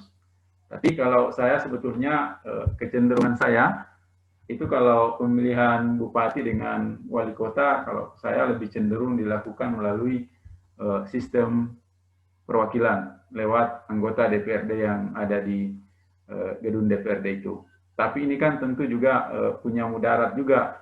Jadi tidak ada sistem yang betul-betul sempurna bahwa dia menjamin dari kemungkinan adanya penyimpangan-penyimpangan. Nah, tetapi ya kalau pendapat pribadi saya seperti itu. Dan beberapa kali saya tulis di blog saya terkait dengan pendapat itu. Nah, soal cukong, ya ini kan cukong ini ya istilah, bukan istilah hukum ya. Nah, ini istilah di jalan barangkali. Nah, ini kemudian muncul lagi setelah ada Pak Mahfud kemarin yang sampai menyampaikan persentasenya itu. Nah, kalau sudah menteri yang mengatakan seperti itu ya agak kita bisa percaya bahwa ya gejalanya mungkin ada seperti itu sehingga disampaikan seperti itu. Dan ya dengan biaya yang dibutuhkan oleh para kandidat itu memang tidak tertutup kemungkinan untuk menerima sumbangan-sumbangan dana yang sebetulnya kan undang-undang kita itu memberikan peluang tadi yang disampaikan Ista, sumbangan kepada pasangan calon itu kan dimungkinkan, tetapi itu dilaksanakan dengan batasan jumlah dan juga dilaksanakan secara transparan sehingga bisa diaudit oleh akuntan misalnya. Nah, tetapi kadang-kadang sumbangan yang tidak terlihat itu kadang-kadang jauh lebih besar daripada sumbangan yang didaftarkan sebagai dana kampanye yang legal itu. Nah, ini kemudian yang sekali lagi hukum kita tidak mampu menjangkau hal-hal seperti itu. Nah, tetapi ya kita sebagai masyarakat sipil tidak boleh berhenti menyuarakan itu. Karena kalau kita sudah berhenti bicara, maka ya para pihak-pihak yang tangan-tangan gelap yang terlibat di pasar gelap kekuasaan ini kan semakin nyaman untuk melakukan itu. Jadi paling tidak ya kita suarakanlah kalau ada seperti itu. Nah, walaupun untuk membuktikannya secara hukum ya itu sangat susah karena mana kita tahu siapa memberi siapa, siapa menerima siapa, kapan diberikan, dalam bentuk apa, itu kan sangat susah untuk dibuktikan secara hukum. Nah, tetapi ya pikiran waras kita kan melihat ya gejala itu seperti itu ada di setiap pemilihan dan itu tidak merujuk pada calon-calon tertentu karena bisa jadi yang saya sampaikan tadi orang yang akan membantu ini mungkin diberikan kepada semua kandidat karena kepentingannya itu bukan siapa yang menang tetapi siapa yang bisa memproteksi, melindungi, membuka usaha melindungi kegiatan-kegiatan dia ketika seseorang itu menjadi sebagai kepala daerah di satu wilayah. Jadi ini sebetulnya bukan persoalan kepentingan rakyat, ini lebih pada ya kepentingan oligarkis itu tadi. Nah, yang lain yang terakhir karena waktunya terbatas, soal politik identitas kan kalau di Pilpres itu kan kemarin kan terbelah dua, yang satu saya Pancasila, berarti yang lain dianggap tidak Pancasila begitu. Nah, yang satu juga menganggap yang sebelah itu agak ke kiri, begitu. Nah, tapi kalau di Kota Palu saya rasa itu menjadi tidak relevan karena Nasdem kemarin kan sudah sekarang di Kota Palu itu malah sama-sama dengan PKS. Saya kira tidak relevan lagi politik identitas seperti itu. Dan Golkar kan sama-sama dengan Gerindra. Jadi saya sampaikan di awal tadi bahwa apa yang kita laksanakan di pilkada ini, salah satu sisi positifnya, dia akan memperbaiki kembali retak-retak yang ditimbulkan oleh apa yang terjadi di Pilpres lalu. Jadi retak politik identitas masa Pilpres itu pelan-pelan akan dinetralkan di pilkada. Karena orang yang dulu berlawanan di Pilpres itu kan sekarang kemudian ada yang bersama lagi di koalisi-koalisi di pilkada. Jadi saya kira itu ini bukan jawaban yang mungkin harus benar, tetapi ya setidaknya itu yang saya pikirkan sementara. Saya kira itu Pak Rahmat, silakan. Ya, terima kasih Dr. Ahmad. Sebelum saya lanjut ke Kak Yahdi, ke Kak Alimuddin dan Pak Ruslan, ini ada satu penanya lagi yang terakhir dari Pak Gustaf. Silakan Pak, mohon disampaikan pertanyaan atau tanggapannya singkat dan jelas. Ya, makasih. Saya ingin menanggapi kaitannya dengan hoax. Sepertinya tadi lebih banyak disinggung bahwa hoax itu persebarannya itu di media sosial. Sementara hoax itu kan tidak hanya di media sosial, bisa saja misalnya dari mulut ke mulut. Hal-hal yang bersifat tidak bisa dipertanggungjawabkan dan atau tidak ada buktinya, ya katakanlah fitnah begitu, itu kan tidak hanya main di media sosial, entah bentuknya meme, bergambar atau narasi. Nah, ini juga menjadi kerja ekstra mungkin bagi Bawaslu untuk tidak hanya mengamati atau memantau media sosial. Nah, terus kaitannya dengan soal pendanaan, saya kira di bukan tahun pertama, di periode awal Jokowi mencalonkan diri, pendanaan kampanye untuk calon waktu itu Pilpres ya, dana publik itu sangat masif, dan itu saya kira bisa menjadi hal yang menarik untuk bisa diambil oleh kita yang di Sulawesi Tengah, baik Pilgub maupun Pilwakot Palu. Dan yang paling terakhir saya kira tidak hanya Jokowi ya, di zaman Ahok juga maju itu juga dana publik lumayan luar biasa. Saya kira itu bisa menjadi hal yang menarik untuk kita. Nah, untuk kita di sini saya kira penting juga semua pihak bisa menahan diri, karena jangan sampai ya hal-hal yang bersifat yang sensitif lah ya, atau katakan politik identitas kaitannya dengan SARA itu menyebar, karena wilayah kita ini wilayah yang agak sensitif. Sejauh ini saya kira Palu masih baik-baik saja. Ya mungkin karena tadi adanya Nasdem sudah gabung dengan PKS dan lainnya ada yang berseberangan bisa bersatu, tetapi tidak menutup kemungkinan gesekan-gesekan antar tim sukses sebagaimana yang sempat disinggung oleh Pak Dr. Ali Pada. Saya kira itu ya mungkin itu hanya menjadi sesuatu yang pinggiran, tapi tetap harus diantisipasi. Nah, saya cuman ke situ.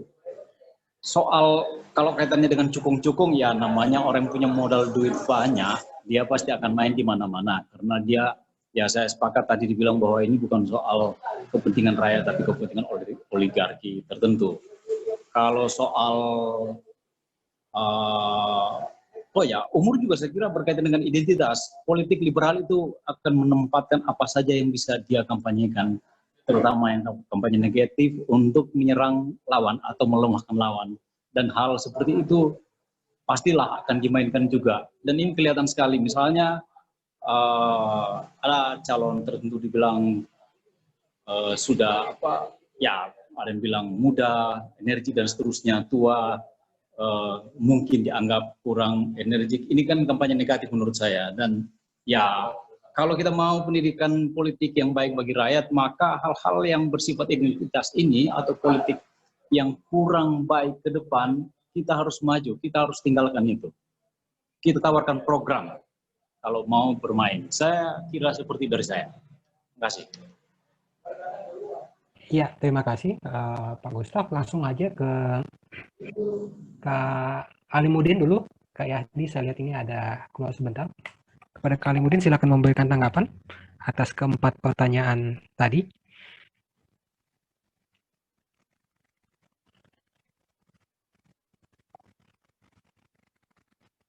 Kak Alimuddin?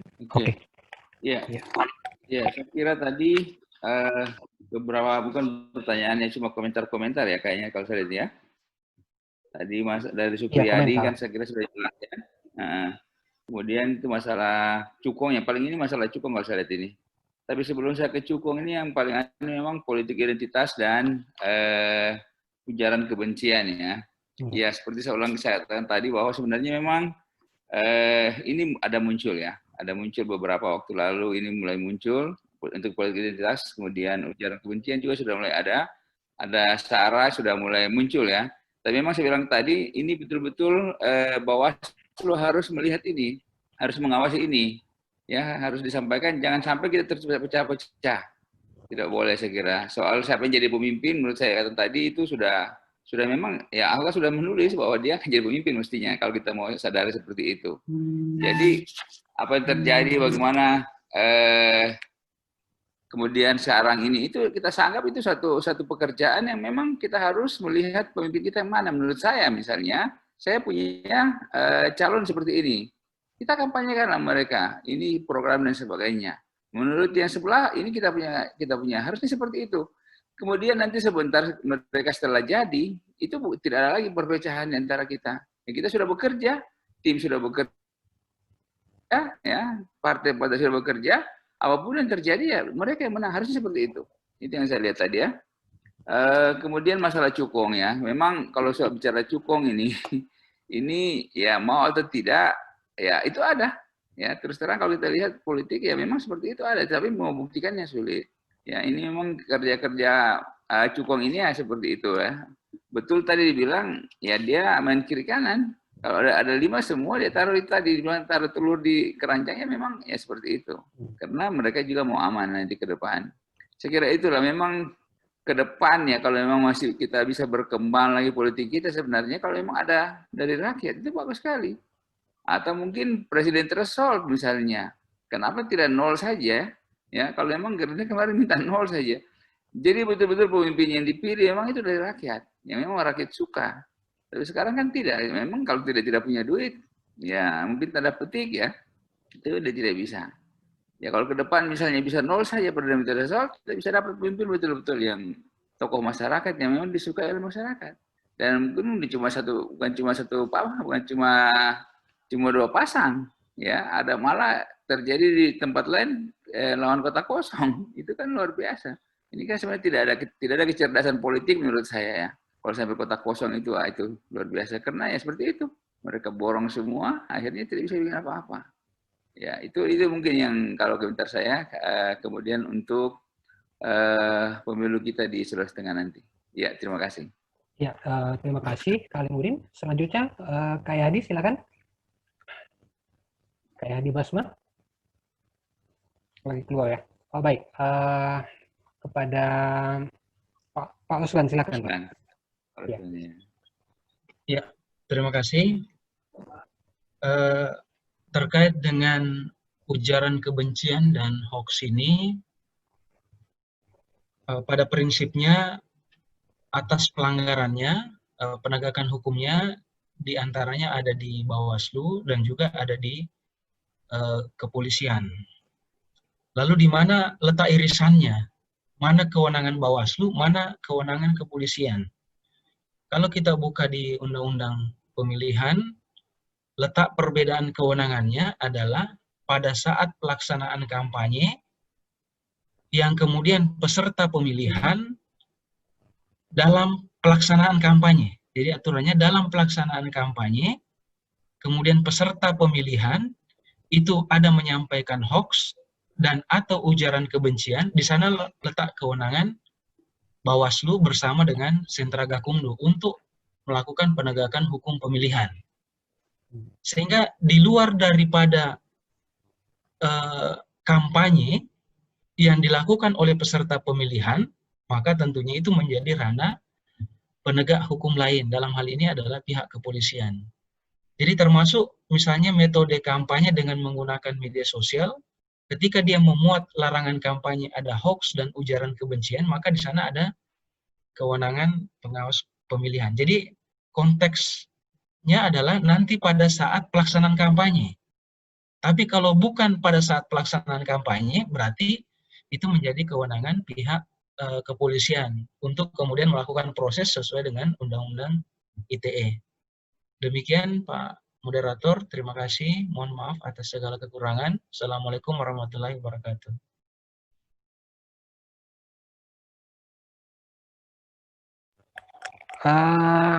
Kesempatan terakhir kepada Pak Yadi. Oh, beliau lagi keluar nih kayaknya. Ada tamu mungkin beliau. Iya, ada tamu mungkin. Baik, saya kira dengan tanggapan yang diberikan oleh Pak Ruslan tadi, mungkin diskusi kita pada kesempatan malam hari ini kita cukupkan sampai di sini. Sebagai moderator, saya kira saya tidak perlu menarik kesimpulan. Yang jelas kita semua berharap agar supaya pilkada serentak yang akan dilaksanakan pada tanggal 9 Desember besok, kalau seandainya tidak mundur lagi gitu ya, pada tanggal 9 Desember besok, itu dapat berjalan dengan aman dan damai dan menghasilkan pemimpin-pemimpin berkualitas yang berintegritas dan profesional, bebas dari hoax, ujaran kebencian dan politik identitas. Saya rasa itu yang bisa dapat saya sampaikan atas waktu yang diluangkan oleh pemateri. Saya mengucapkan terima kasih kepada Anda Alimuddin Pada, kepada Pak Ruslan Hussein, kepada Dr. Ahmad Bakri, kepada Kak Yadi Basma juga, kepada Kak Mustar Labulo, meskipun mengalami sedikit gangguan jaringan, dan kepada seluruh peserta yang hadir pada kesempatan diskusi malam hari ini, saya ucapkan terima kasih juga. Demikian saya akhiri. Wabillahi taufiq wal hidayah. Wassalamualaikum warahmatullahi wabarakatuh. Waalaikumsalam warahmatullahi wabarakatuh.